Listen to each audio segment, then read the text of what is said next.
Hey guys, welcome back to my channel. My name is Celeste and today I am showing you how to change the filter in your lawnmower. So I have a Troy-Bilt propelled push mower with a Briggs and Stratton motor. We've been having a lot of issues with our lawnmower, so I've kind of been like learning all the different things that it could be, and one of them is making sure that you replace your filter.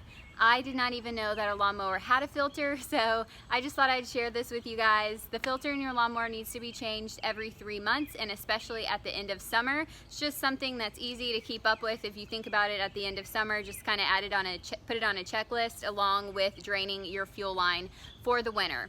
But anyways, it's really simple. Anyone can do this. All you're gonna need today, flathead screwdriver, and then a filter, and this is going to be the filter for my motor, the Briggs and Stratton.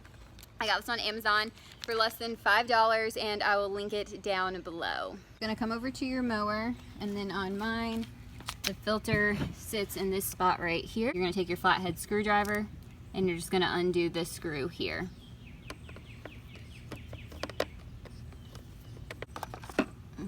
And then this will just come right off.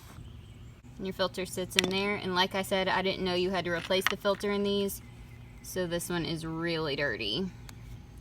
It's the clean one, so you can just tell the difference. You definitely don't want to let it get this bad, but you'll just take the clean one, set it in here,